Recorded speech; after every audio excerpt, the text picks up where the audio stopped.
Sometimes the greatest leadership lesson isn't learning how to teach others, it's discovering that the people you're trying to lead may become your greatest teachers. I'm Navir Walkowitz, class of 99. Long Blue Leadership starts now. Well, welcome. Our guest today is Matthew Ayers, class of 99. Yes, my classmate. Welcome to Long Blue Leadership. Let me tell you about Matthew. From his military service, where he served in international peacekeeping, then he went into the classrooms of Fairchild Hall, on to leading an organization called Dream Centers, where he's the CEO, really focusing on a vulnerable set of our community. It's such a pleasure to have you here today, Matthew. Love being here. Thank you, Navir. Absolutely. Well, we're going to jump right in because your story is so unique and so personal. I'd like to take us back in time and talk about your grandfather. I know we had some time talking about him, but I think it's well worth that our listeners and our watchers get to know him a little bit more as well. Let's talk about your grandfather and maybe a particular act of courage. Okay. Yeah, he's my hero. And I always continue to this day trying to live life like my grandpa. And he just was so inspirational in the way he lived. And he was a very relational servant leader. He pastored most of his life in the Pacific Northwest, but his beginnings were in Wuhan, China, where he was born and raised, and moved to the U.S. when he was 15, got on a back of a cargo ship, and he and his brother John made their way here. He built railroad with the CCC and flipped burgers, put himself through high school, college, seminary, and he's just got an amazing life. But when I got to know my grandpa as a little boy, he was smoking cigarettes like a chimney and in the local bowling league and playing cards with his neighbors. I can visualize this man. Yes.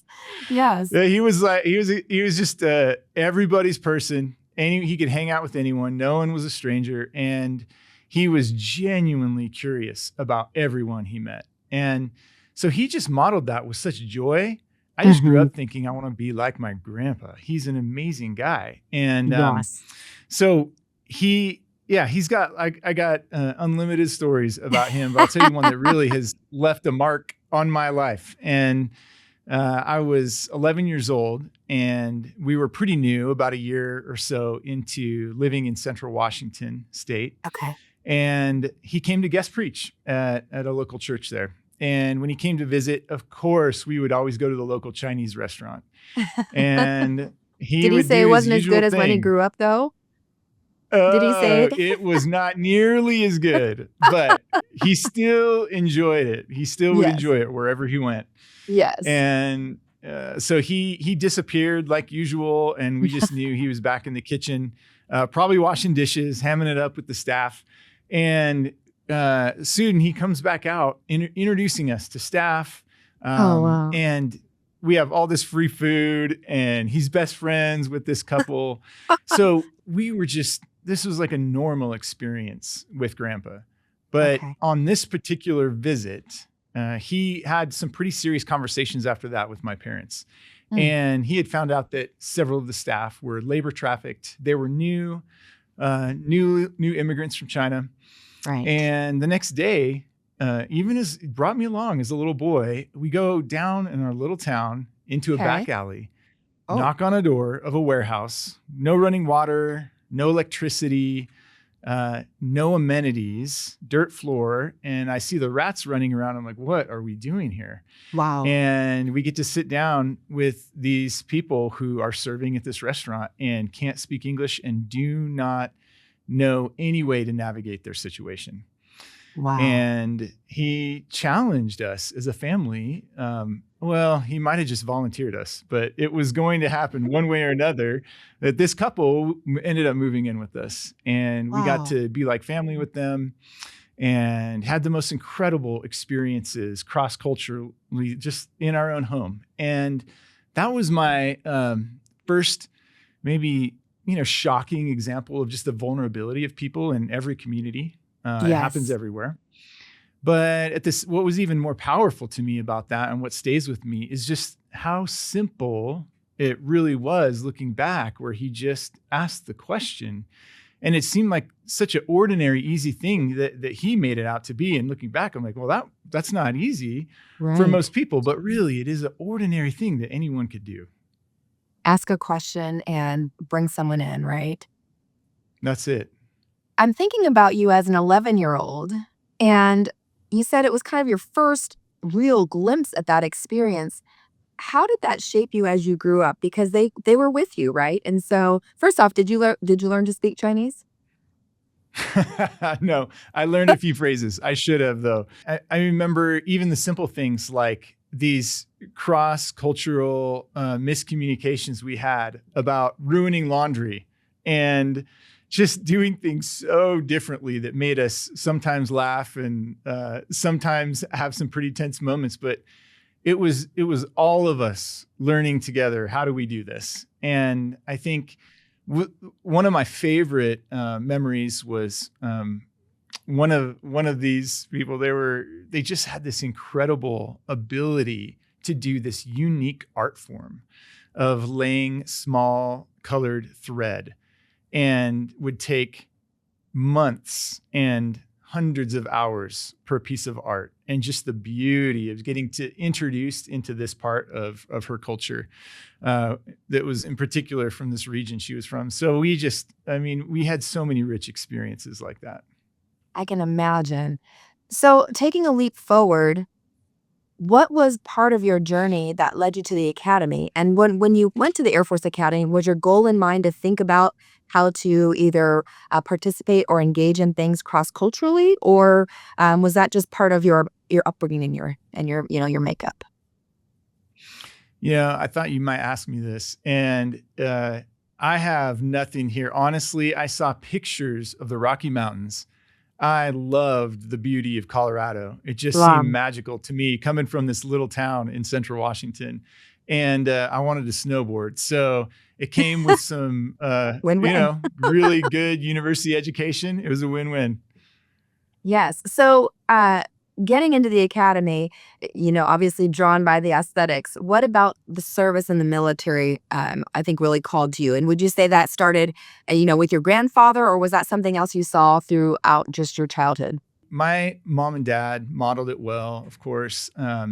My dad found an amazing and safe place in my mom's home where she grew up in Wenatchee, Washington. And so they really had this model of my grandpa and grandpa, Paul and Lydia, serving continually. And they modeled that in our home, in our community, in our neighborhood. I mean, from as young as I can remember, my dad was leading leadership camps for high school students in Washington State and doing incredible things to serve. And servant leadership was just always kind of a part of the conversation. So it was like the water that we got to swim in.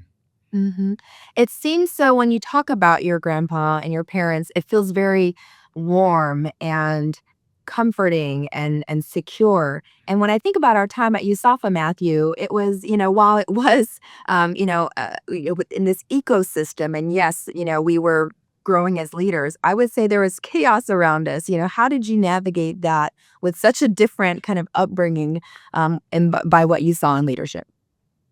Yep. That is, I think, really insightful. And it could be the most powerful part of my growing up, my formation in my family, because my grandpa, when he did these hard things that were ordinary, but you naturally create friction in these situations where you're serving and helping and bringing cross cultures together and bringing people in need, including us. We needed to be educated in that situation, understanding what was happening in our own community and understanding how to serve. And there wasn't a formula for that. And we didn't have a lot of coaching or training. Grandpa just pulled us in. And so we learned through doing this kind of life together. And I think that was the power of it, is that he did it with such joy. So you describe it as this warmth, and absolutely it was. And so having that mindset, I think, built this resilience in us to have joy no matter what the situation was, and to hold those things in tension. Sometimes things are really difficult and sad and sorrowful, but to still be able to carry joy into those situations, you're really able to have that impact on somebody who may need that.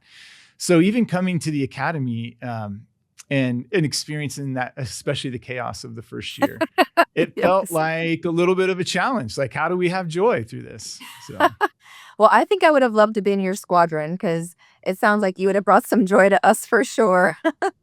Let's talk about after the academy. There was a particular time while you were serving. You went on to work, I think it was 2005. You were part of a United Nations peacekeeping mission. Can you talk about some of that experience and how it maybe shaped you? Because I think it was a really transformational moment as well in your leadership journey. it was. I was in the acquisition career field, and so I didn't have much opportunity to go overseas, but although I really wanted to. So this was one of those few things that I could, thankfully got some approval from our commander and got to apply for this mission. And in that, I had this experience of coming out of Asmara, Eritrea, and heading down to our team site, which was pretty remote near the border, just south of Eritrea. And in this very small village in a war-torn area, it was completely austere. And you basically, as military observers, you have a team site you run and you kind of manage this area that you observe with daily patrols. And so I got to be in a team site with people from Ghana and South Africa and Bangladesh and you name it. I mean, we always had new members coming in and out from one of these 41 nations that were there. And when I arrived at the team site the first day, Adahanet was our team cleaner. And so she was hired by the local staff on our team site. And when she literally ran to me, she saw my uniform and the American flag, and she dropped to her knees and just started weeping. And she was telling me how grateful she was that an American was at her team site now because Americans had treated her and some of her family and friends and people who were living in this village with a little more respect than they were used to. And that was my introduction to this mission, to this team site. And I just thought, wow, what did I step into? Because Right. there are obviously a lot of really interesting dynamics that I didn't necessarily expect that kind of welcome coming in. We take for granted what seems so normal and usual and expected, right? And so to actually see how what we're expecting can really make a difference to somebody else is really powerful. What was some of that experience like there? Can you talk a little bit more about that mission and really why it, besides that, an incredible greeting, why it really spoke to you? What I came to learn over the next 6 months living in Shiraro was that, all of us on the mission, we had this MOU, kind of a moral obligation that we signed. We had this oath that we gave and communicated. We had a lot of training, extensive training in country. And then when we arrived overseas, and it was, so I think coming from this side, we had these just very clear expectations. And I think also kind of some of the culture that we swim in is filled with moral obligations. Yes. Even just our values at the academy where we were trained, and but it's such a part of American culture. And so what I realized is that although all the soldiers from every nation get to sign this thing and take this oath, it's not necessarily something that was part of the conversations in families growing up or a part of the water that they swam in. So our day-to-day life there was filled with this tension between what we agreed to do and what was actually happening on the ground. And those things were completely different. So I saw 2 nations get kicked out and dismissed from the mission for starting trafficking rings. I saw 2 members of our own team site. They ended up running the black market cash exchange for the entire nation of Ethiopia while I was on site. And some of these things I really struggled with, tried to work with people to help them understand what we were doing was not helpful to locals. And even to the point of bringing some of these things up legally with some of the team at headquarters. But when they're dealing with international trafficking rings, some of those smaller things that were happening at our team site, they didn't even have capacity to deal with. And so that's what also added tension was like, okay, we have to learn to deal with this on a one-on-one basis in our team site in the middle of, several hours drive away from anyone who has any authority over this space. Wow. So how did you learn from that? What changed in you or what evolved in you? How did you grow as a leader from that? Because that's really powerful when you have a mission and then you have these competing things happening that sometimes challenge values. It made life so much more complicated for me. I think I went in a You're little like, if bit my naively. grandpa was here, he'd simplify things really well. Right? Exactly. I'm like, where is this simple answer? There really wasn't. And I remember sitting in several meetings, both formal and informal, with some of the JAG, some of the legal team there, and just trying to untangle some of these issues and understand what would be worth our time to bring up, even to the highest levels, even if we had to go to Congress. What are some of the things that we need eyeballs here and influence here so that we can change some of what's going on the ground that's really negatively impacting people's lives? Hmm. And some of the things that we had to wrestle with were these larger moral questions of, if we do this and we potentially raise these other issues at this particular level, we could Right. end the mission. And we're trying to keep these two nations from destroying each other. Right. So please don't go to this level. Work with Yes. us.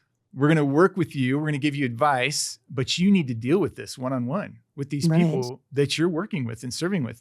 And they may not be from your country and they may not be in your chain of command, but you have at least some level of influence with them. So we need you to be courageous and we need you to have these conversations on a daily basis and help us.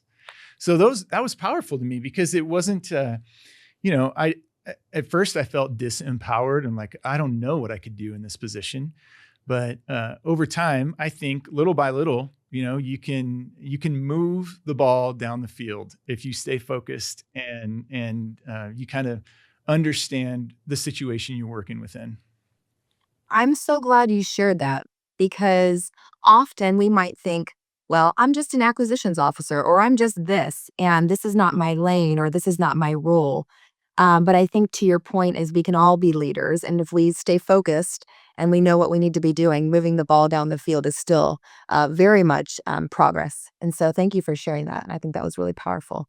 Um, you know, You've had so many incredible experiences. I'm curious, so acquisitions officer, you went, and did this UN mission, and somehow you ended back in the hallways of Fairchild Hall teaching cadets. Let's talk about that transition and maybe what leadership looked like after you had some of this real world, and mission experience, operational experience. How did that translate to leading, cadets and the way they think, et cetera? The mission, uh, sharing knowledge, sharing wisdom, sharing the things that we know we're learning in management 101. I mean, that's important, right? Yes. But what I realized in that role too is just, and I realized this going back to our time, as Mhm. 99ers and just Gold will the shine. people who had so much influence on us. And Yes. that's why I always dreamed to come back. That was a dream job for me. I wanted to be back here on campus and influencing cadets' lives because I think you are, for the first time in your life, for most of us, then you're away from home and you get to like have your family, your brothers, your sisters, your parents, your grandparents you can lean on in those situations at home to help you carry that leadership. But this is the first time you get to try it out on your own. And I wanted to get to know people relationally first and build trust so that I could earn a right, as little as it was, to speak into anyone's life and maybe learn from them too, because we're all coming from different backgrounds where we can learn from each other. So that environment was incredible to me because it's just so much more than sharing knowledge, right? You're transforming, you're a part of that transformative process of a Yes. person being formed when they're standing on their own values for the first time. Matthew, can you share an example of maybe when you saw that come to life with a cadet and an interaction with you? Was there a time in when you were facilitating or when you were an instructor that you actually saw some of those seeds be received and how it actually bloomed? my very first night on duty, I was an officer on duty at night, and you do this thing, everyone pitches in and has that role at some point or another when they're on faculty here. And there was a suicide. And I remember getting to interact in the moment as the news is, in a grassroots way, very quickly moving through the cadet wing. And in the middle of the night, just walking the hallways and seeing cadets and just getting to put my hand on their shoulder and ask if they need to talk. Can I pray? Can I support you? And hearing their stories and what they knew. And so life happens, right? No matter what position you're in, no matter where you are, and you get to show up for people or you don't, or you get scared. And I think some of those things, being in Eritrea in the middle of the night with people, and that I think you build a little more resilience there too when you're in some interesting situations. And it helps you step into somebody else's space and just be present. And those are like sacred memories for me, and those opportunities just to be present and didn't do anything really, but just be there. And I think I'll cherish that always. And I just encourage us, again, these things seem like so challenging sometimes when you're when the stakes are high and the emotions are high, but those are the most important time to stand in and be present. I feel this tie from your grandpa to you, this ordinary act. I will tell you, the cadets that you spent time with when you were walking the halls that evening and you put your hand on their shoulder or you said, "Do you need to talk?" They will take that with them. And there's a good chance that when the moment calls for that from them, they're ready because they saw it in action and they felt the importance of that. Man, thank you for sharing that incredible story. I have to think that that probably played into your decision to jump into the nonprofit space and lead something incredible like you've been doing for the past 10 plus years.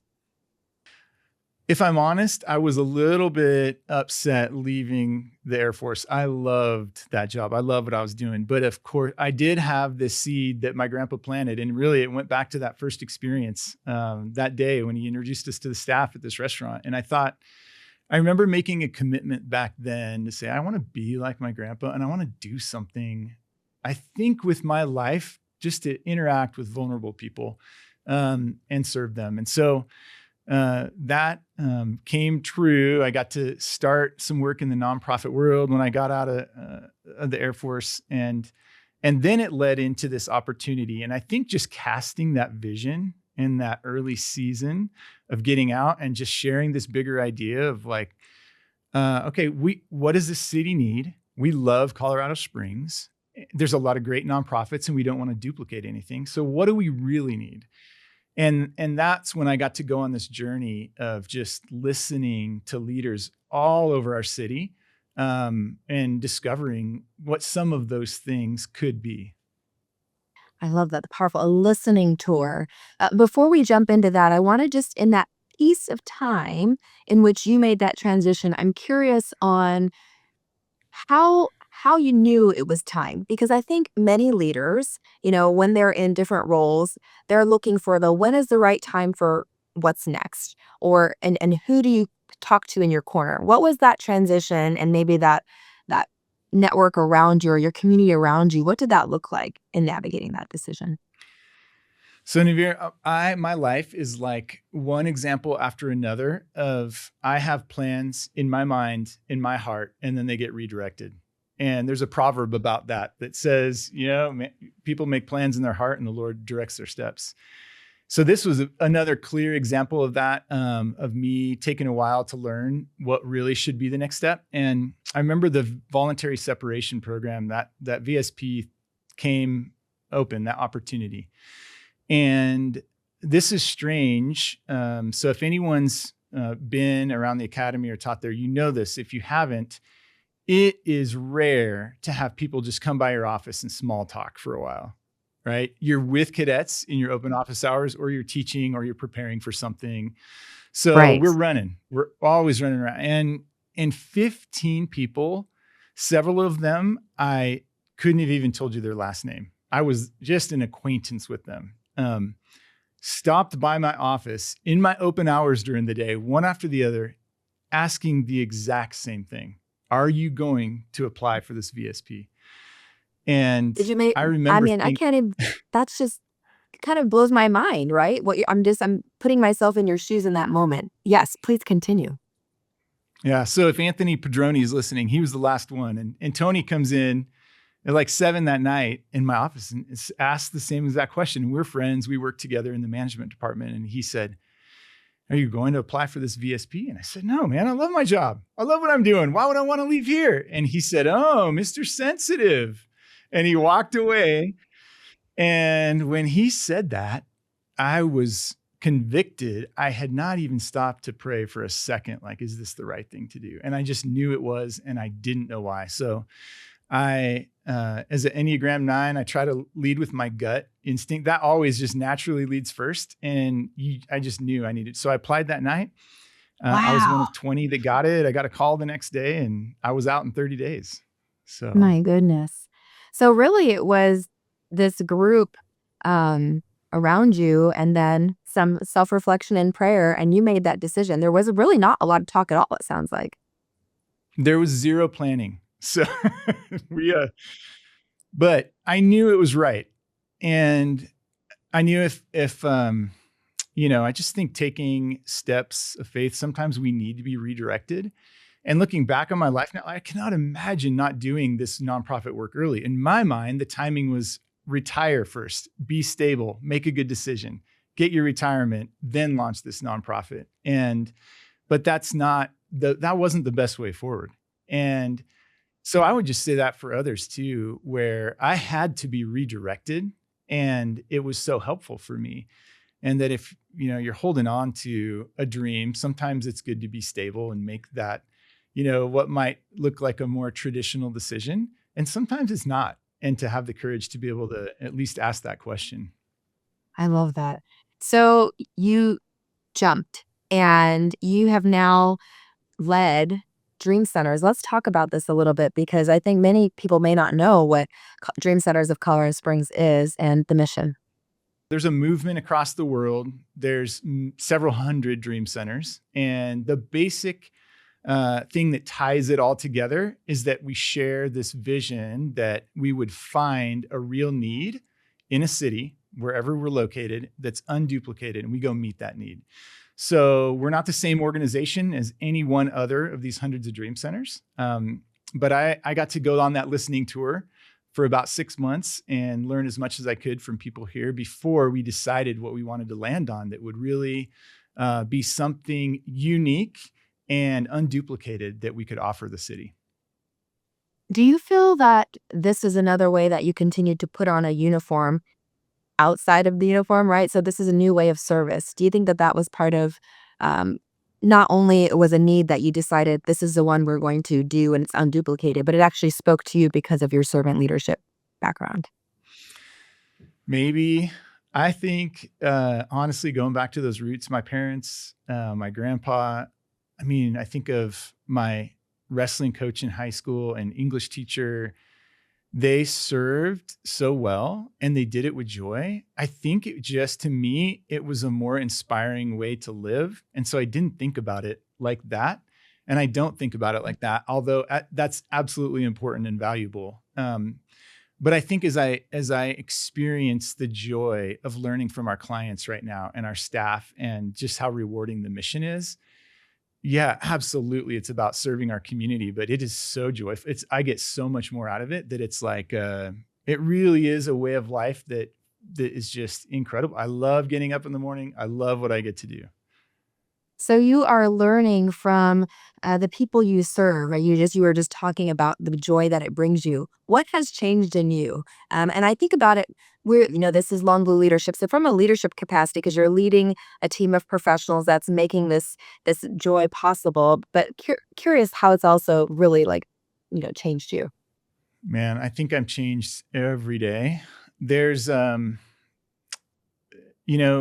have not had a lot of extreme, more challenging situations I've dealt with in life, but I've had like a front row seat to that. And I think that I don't understand what it's like to live in a car or to live on the street or to experience domestic violence or to be without food.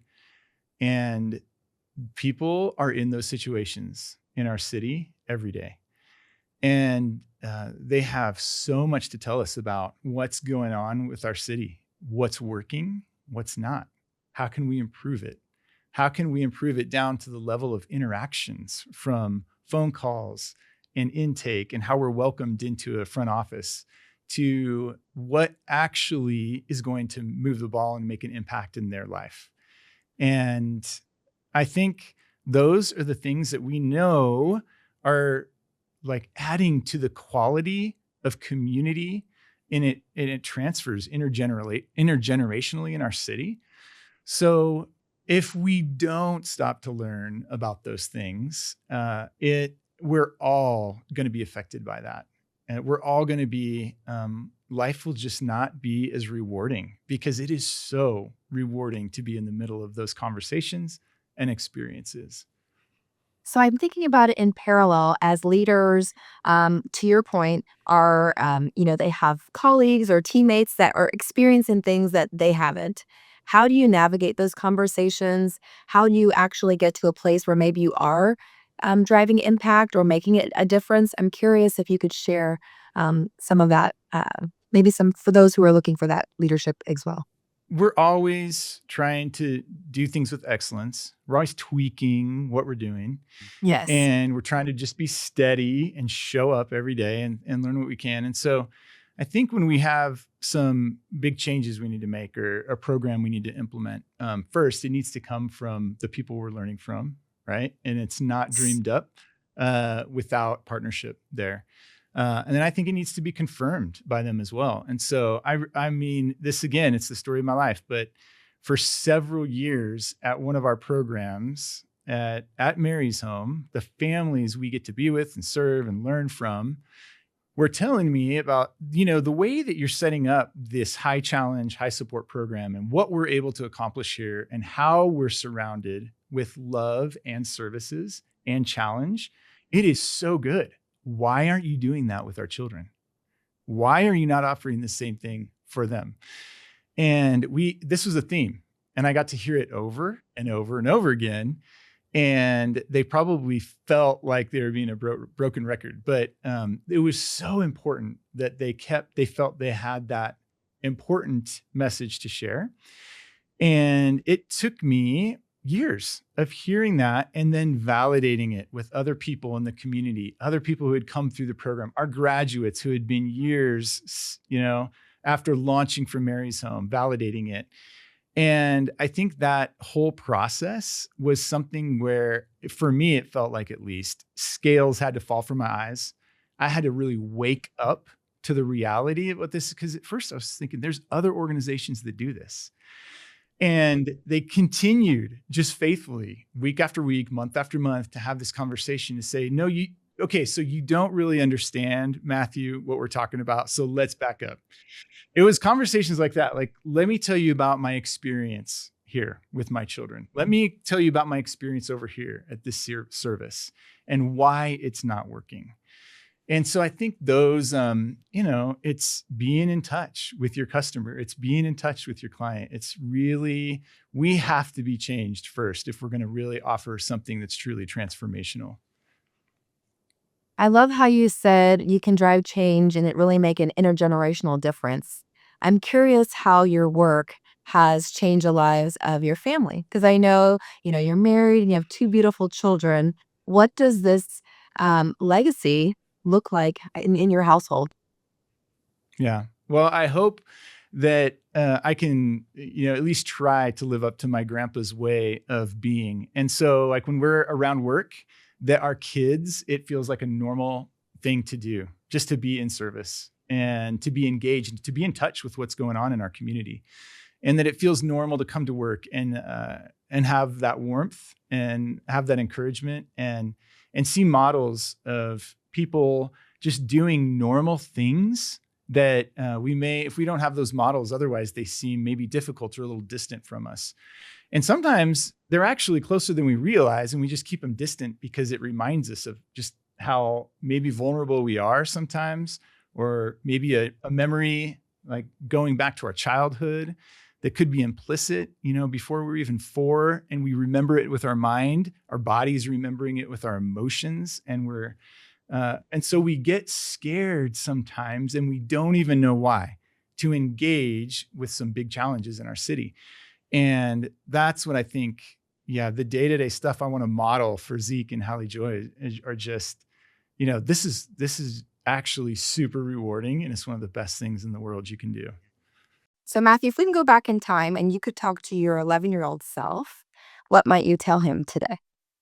I think knowing what I know now and seeing what's possible, what transformation, what kinds of things, just that we've been able to do with our partners in the city through dream centers, going back to that, boy, that all that may seem really daunting and just incredibly tough to imagine or even think about as an 11-year-old. But I think I would just want to model for him, just like my grandpa did, and make it easy, make it like anyone can do this. Take that next faithful step, that everyone has something that they can do to show just a little bit of genuine curiosity in whoever they're with, that we always have something to learn. And if you can model that with joy, I just think it can be captured so much easier. If you model it in any other way, I don't know that it becomes something that you want to emulate. I love that. And speaking of joy, I have a feeling I know where you might go with this answer, but let's see if you surprise us. What is something you're doing every day to be better, either as a leader, in your life? What are you doing every day to be better? I'll say it's something that I try to do every day. So Okay. even this week is a great example. Like the last couple of weeks, I've had conversations with staff where they felt courageous enough to give me feedback, and I got to listen, and I get to learn from them, and they're my greatest teachers. So this is how I felt in that situation, Matthew. And this is how I didn't feel seen or heard. And let me just tell you how that impacted me. And those conversations are, although I wish I could say they're far and few between, they're probably more regular, but I'm grateful for that. I'm grateful that we have a team that really trusts each other, and where we can just be honest and reflect and call each other to this higher place. And my team does that for me. So if I could do one thing, I don't always do it, but if I could do one thing really well, it'd be to keep learning from them. Oh, that's fantastic. May I ask how you accept that feedback? Because, being open to hearing it is one thing, but accepting it, I think, is another. Can you talk about how you do that? Yeah.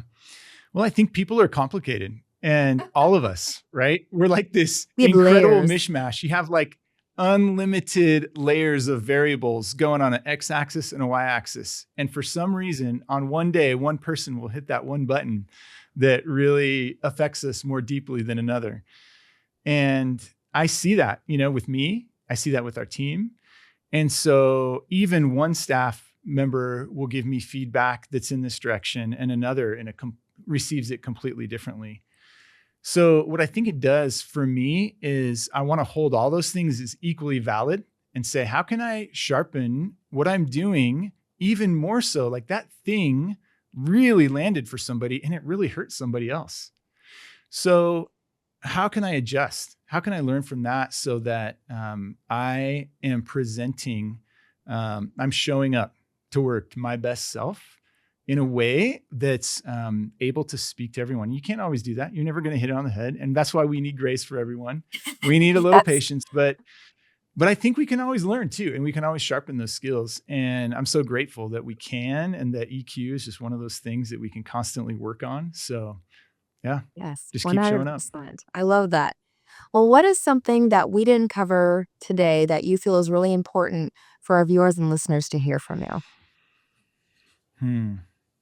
Yeah, I think, you keep doing what you're doing because you're bringing a message of that is really, it's not complicated at all, but there's so many layers to this leadership journey. And I think people need examples of that. We don't learn. I think what I know, that whether it was just in my work here at the academy or the work with the nonprofit or just growing up in Ellensburg, Washington, we don't learn as much in the classroom. And so we have to wrestle with these ideas. That's important. And these ideas we'll hear today are really important, but we need to go back to the community we live in, the family we're a part of, our workplace, and we need to apply these things. And that's where it's really learned. And I don't think that leadership can ever be learned just from talking about it, right?